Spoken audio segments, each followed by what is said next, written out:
This evening with this search for a missing British teenager on the Spanish island of Tenerife. Jay Slater disappeared after a night out with his friends on Sunday.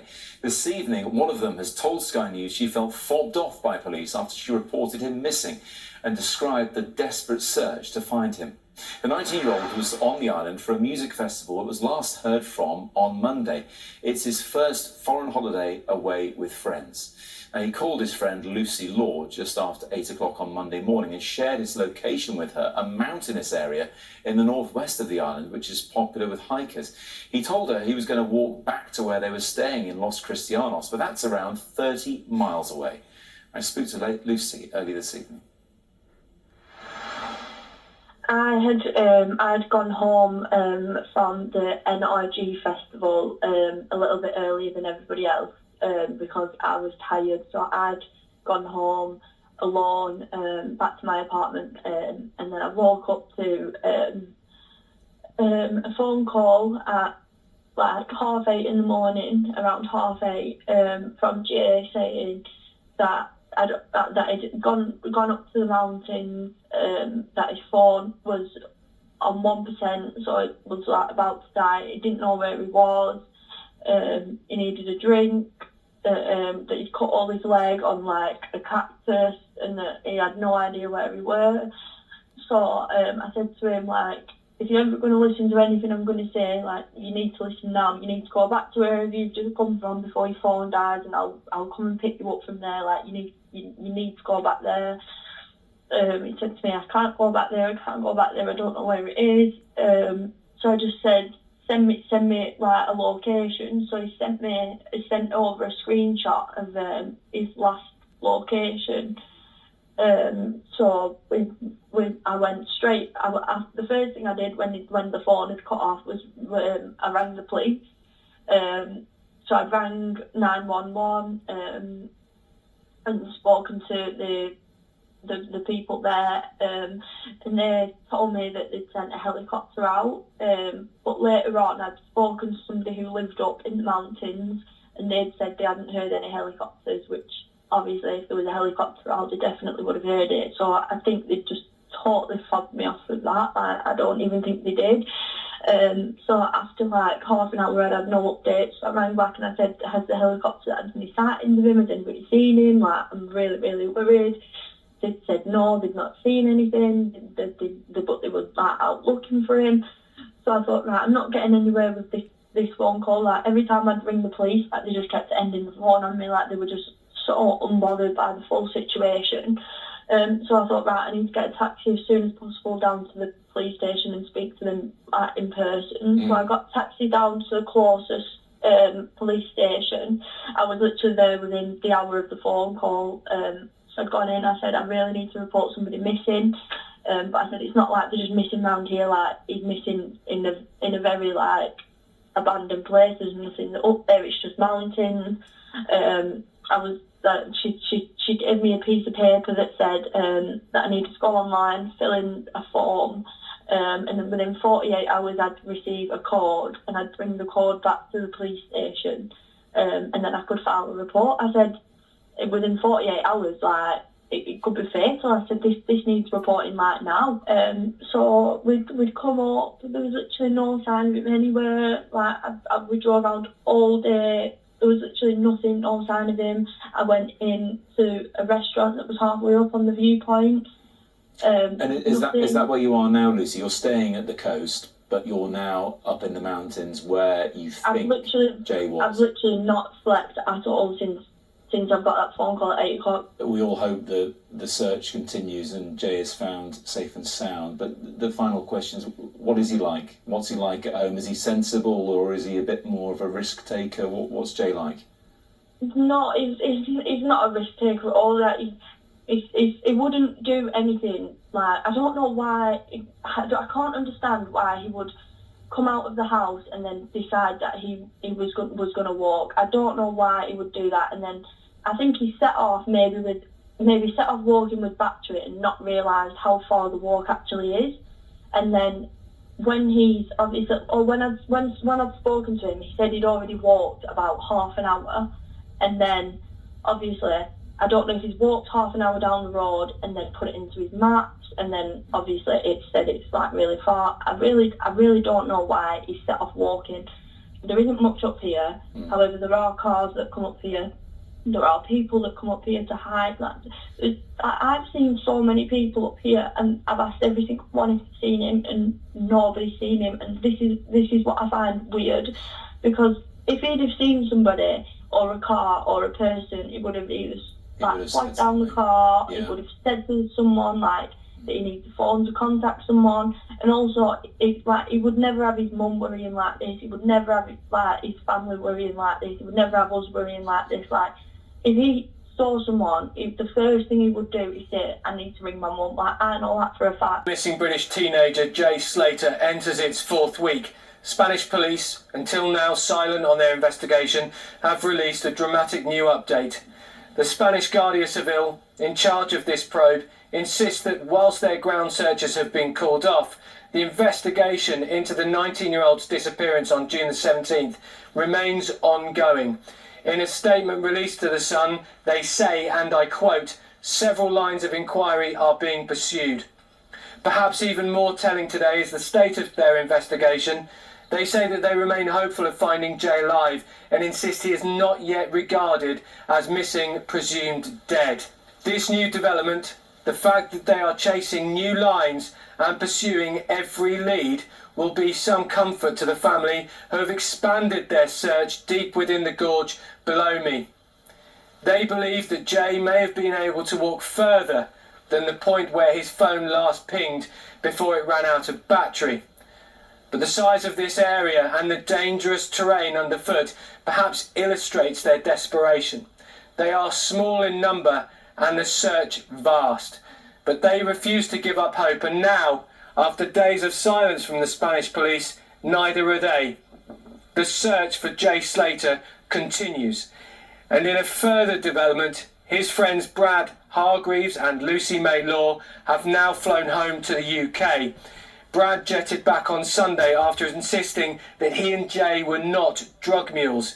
He had to come out and defend himself after claims were made online, after it emerged that Jay had joined convicted drug dealer Ayub at a £40 a night Airbnb close by in the remote foothills of this mountainous region, a good 30-mile drive from the party scene close to his hotel in Los Cristianos in the hours before he vanished. Kasim insists he played no role in Jay's disappearance, but still, as the search continues, there remain more questions than answers.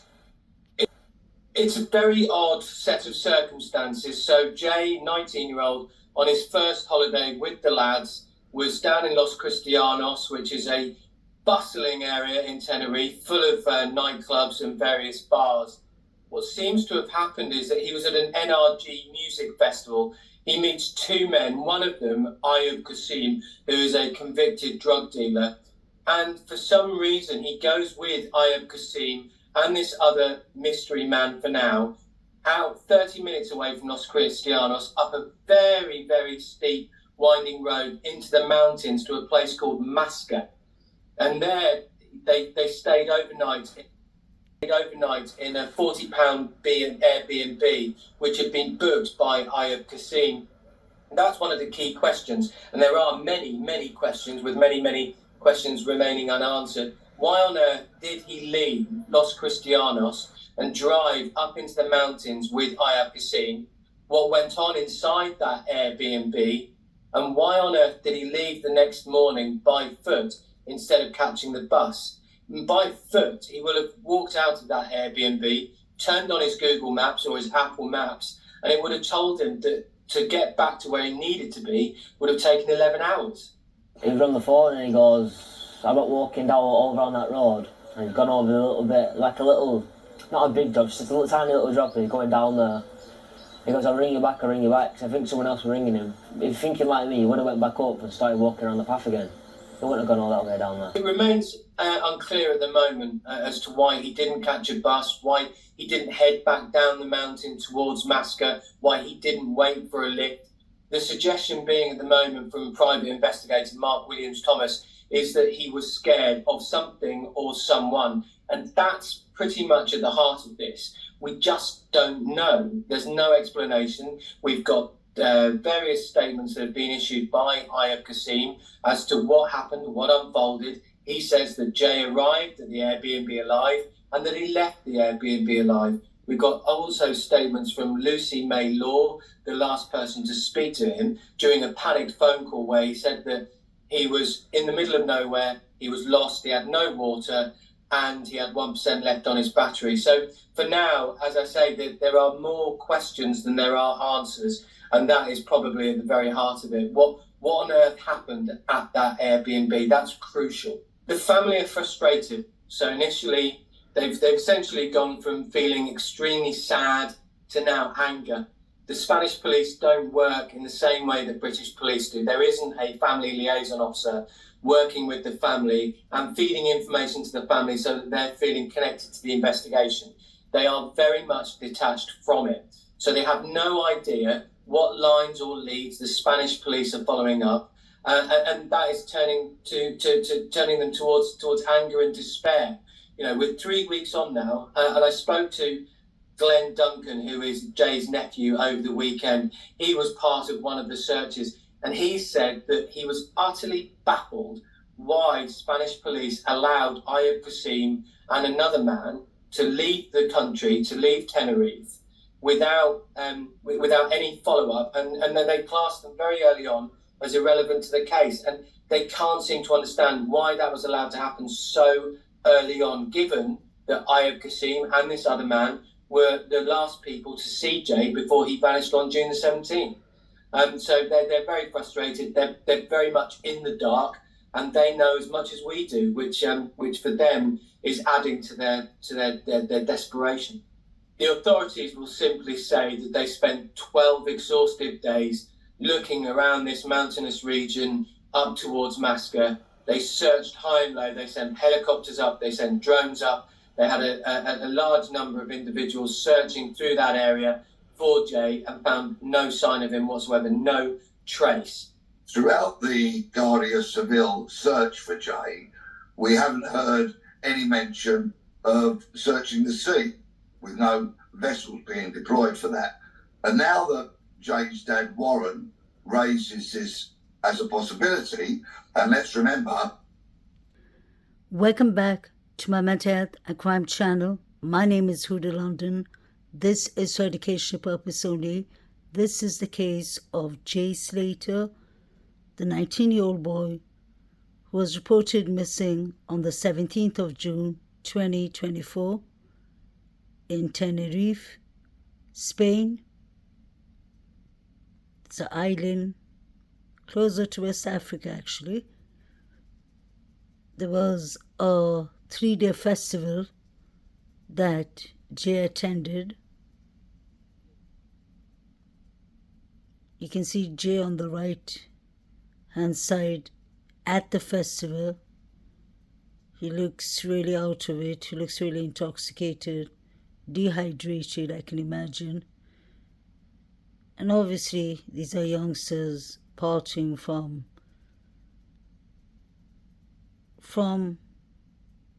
all kind of festivals, inside the festival itself, all kind of water activities and clubs and everything. So Jay looks really tired and intoxicated there. If you watch this clip on the news channels, you see a bit of it, especially on TikTok, that the music is loud, and there's a period of time you see he has a man bag on him that support, and then he bends down, and after a couple of seconds you don't see the handbag, the man bag or the pot on him anymore. I wonder if there was something that happened that night on the beach. My question is, did Jay even make it to Masca, the motel, the Airbnb? Is this all a cover-up by Ayub, Lucy May, Brandon, allegedly?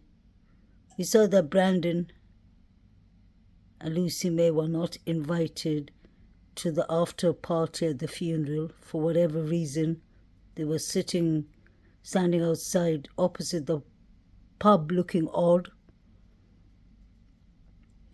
I really believe that Jay's past caught up to him somehow or the other. May he rest in peace. Whether it was about a Rolex or rugs, or whether it was about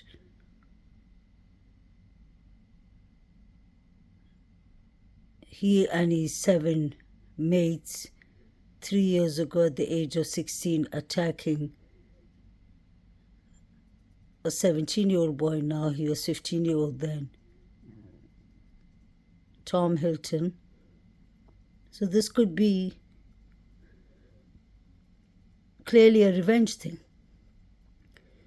because for the last week and a half I've been just following this case from the back scenes, and I always check into people's Facebook when there's a case going, and I clearly saw that for a long time ago that for some reason Lucy May and Brady, both of them are friends with Tommy Hilton. He's the victim of Jay Slater and the 7 other youths who beat,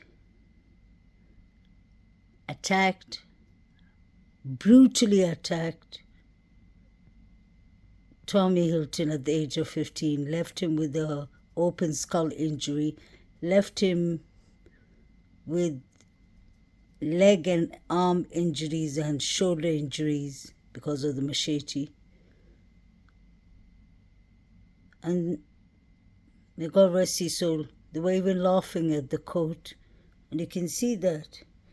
And the judge gets really angry because they're obviously kids, but there's nothing to laugh about, and they were selling Class A. I hate to say that, but it's the truth. You can go and research it on your own. Out of respect, I won't put it up. But when 15, 16, 17-year-old boys are selling Class A rugs and they're involved in great bodily harm, GBH, you start wondering what is actually going on. What's the deeper underlying issue? So when I say that Jay's past could have caught up with him, I don't mean to say it in a bad way. He's just a kid. Could have been my child, but it's just that I believe that the way and what they did to Tommy Hilton could have led to consequences, because it doesn't make sense that Ayub, a 31-year-old man, and Rocky were roaming around with a 19-year-old boy. Let's be honest. I'm a mental health counselor and I find it really odd. What are 2 31-year-old men doing with a 19-year-old boy in Tenerife who's wasted, intoxicated? Whether he stole a watch or whether it was because of his past catching up to him, it still doesn't make sense. You have to study the victimology. And Jay's mother clearly said Jay was lazy. God bless his soul. He didn't even like to walk and go to the shops. So why would he walk all the way to a dangerous place with mountains and cliffs and cactus and dangerous things? It just doesn't make sense. I believe that Lucy, Brady, Brandon, Ayub and Rocky know more than they're saying. And I hope that an inquest really happens immediately. This young man did not fall off a cliff. I believe something already happened to him the night before. And I believe his body was put there. May he rest in peace. That's what I personally believe. And I'll show you why. To start with, number 1, the dogs would have caught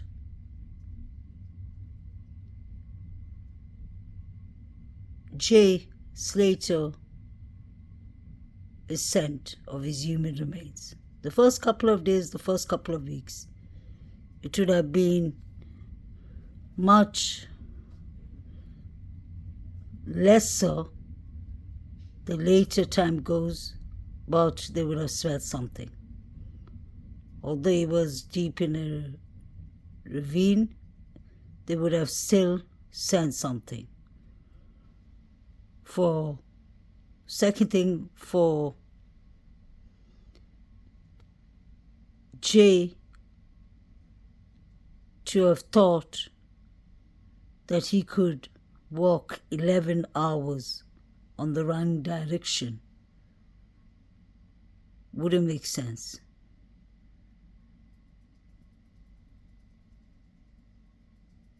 He already told, allegedly, Lucy on the phone that it's hot. He's thirsty. He said he got cut by a cactus. He was bleeding.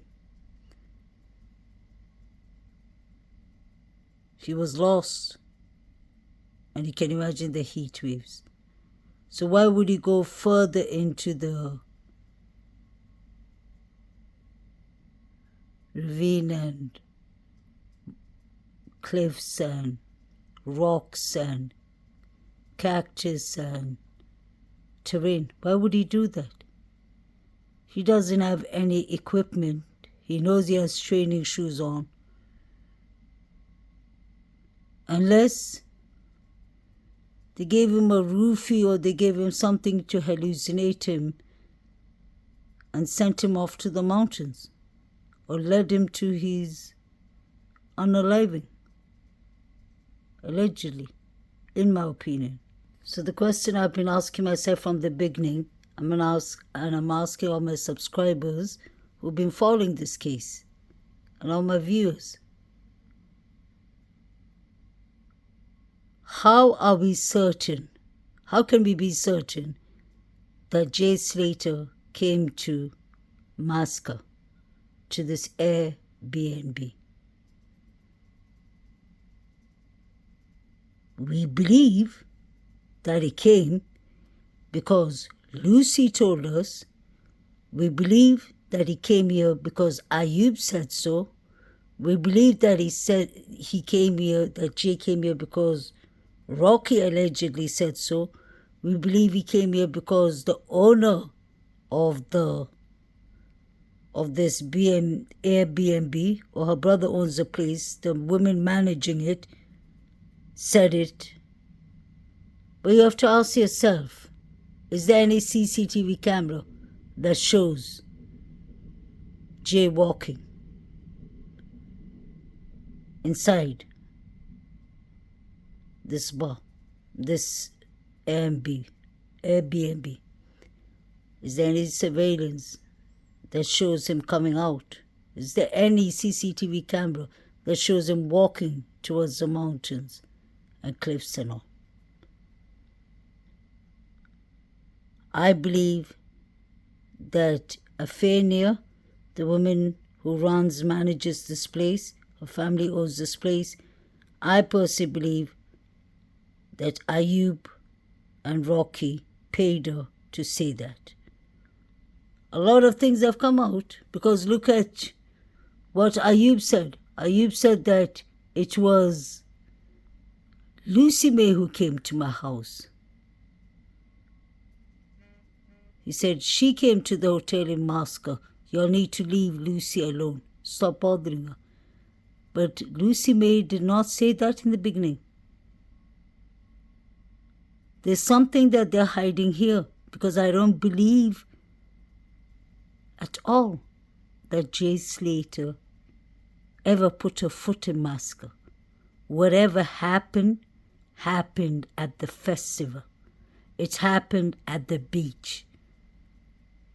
There was fights going on, whether it was about a Rolex, whether it was about the revenge of what they did to Tom Hilton, or whether it's Ayub, his involvement. Lucy May knows Jay Slater is victim. the guy they beat, Tommy Hilton. She was in Malta with him a couple of weeks ago.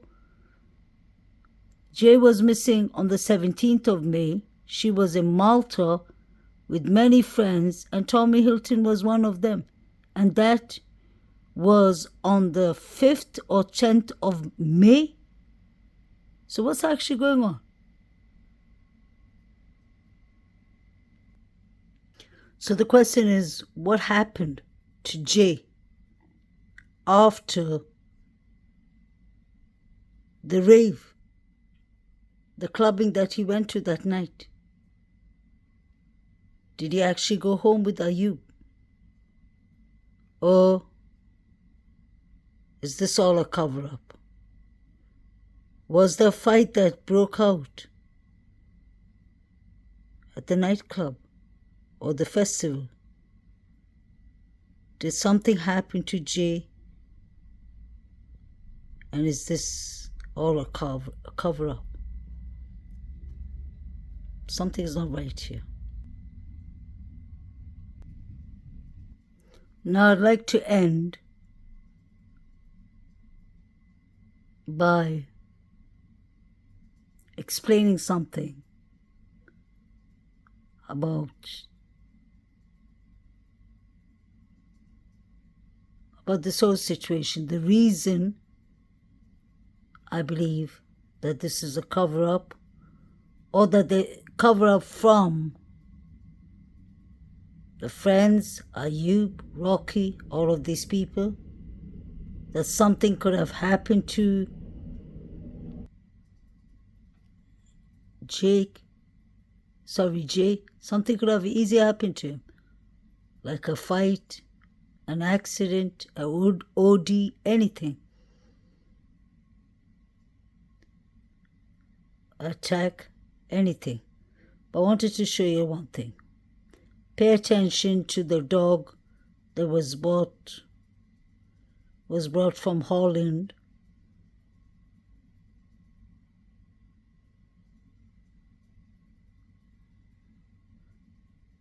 But the day they arrived, that is the same day, I believe, or the day before, that the Spanish police already found human remains of Jay. May he rest in peace. But pay attention to what the dog is watching. It's not a clear picture. The dog is looking completely down. And I'll show you something. See, pay attention to this picture. The dog is looking directly downstairs. He ain't looking straight ahead. He ain't looking in the middle of the ravine.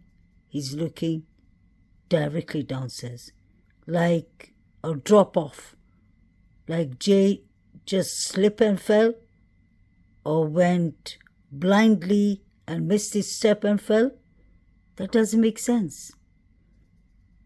When Jay would have been walking here, he would have noticed that that's a dead end. It's easy to see. And the rocks downstairs, it's just straight down. It isn't that bumpy rocks like the other side that you see. So what could Jay have been, I hate to say this, thrown out of here? Maybe rolled down so that he would bump himself on the mountains? On the rocks? Is that possible? Just a question, because let's not forget, the Spanish police were saying they took 29 days to search for human remains and they didn't find anything. So I believe it was somebody who didn't want the scent of human remains to be caught easily. There's so many other places Jay could have fallen from, but why there? Even if he stood there to stand and watch the view, or to see, okay, can I what's the best way to get back, or what should I do from here onwards. Even if he took a view, he wouldn't have been standing so close. He would have seen it's a dead end and he would have tried and made his way around. This does not make sense. This looks like somebody who's been pushed or somebody who's been thrown out of the cliff. At the beginning, I saw many channels talking about Jay must have climbed up the cliff. No, it was the opposite. Because look at what the dog is. The dog is looking down at the drop where the person dropped off.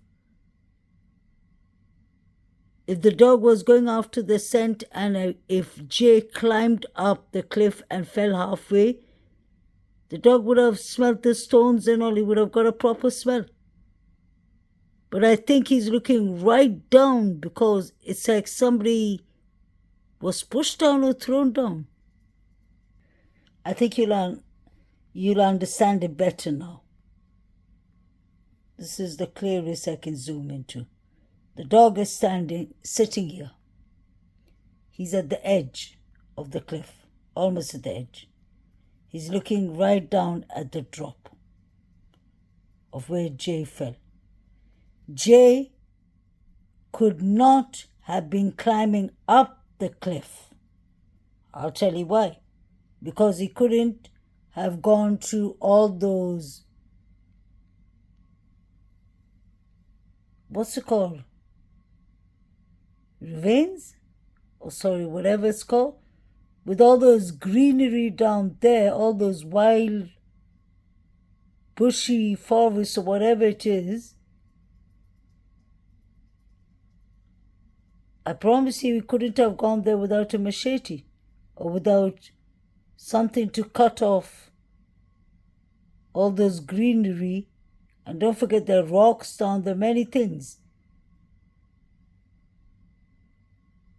So I don't think he went that way. I think somebody, I hate to say, literally threw him off the cliff. Whether it was at night, daytime, or whenever.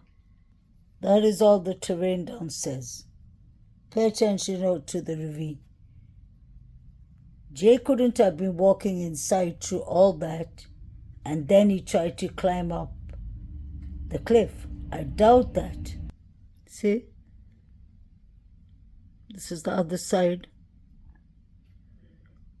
This is all underneath the cliff he fell under. That's where Jay was found. Someone threw him on purpose over here so that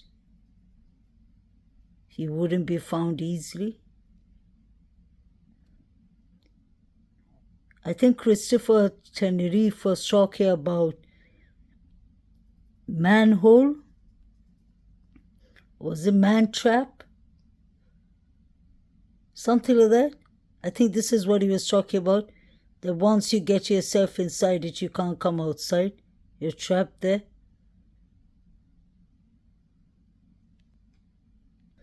So we can clearly see where the dog is standing.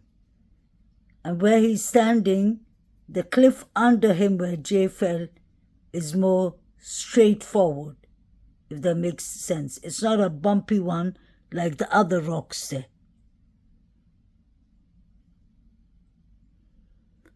So did Jay fall by mistake? Was this an accident? Was he pushed downstairs, allegedly? Or was he brought here and maybe thrown off here when he was already unalived from whatever happened before? Please let me know what you all think. There he got another clear view of where Jay fell off. He couldn't have been climbing up. He was climbing down. And why would he do that without any equipment? This does not make sense. can see how the dog is looking straight down. So was Jay with someone? Could someone have pushed him over? Was this an accident? Did he fall over? Was he rolled over after he was on live from before? For whatever reason? Was this some kind of revenge? Please let me know.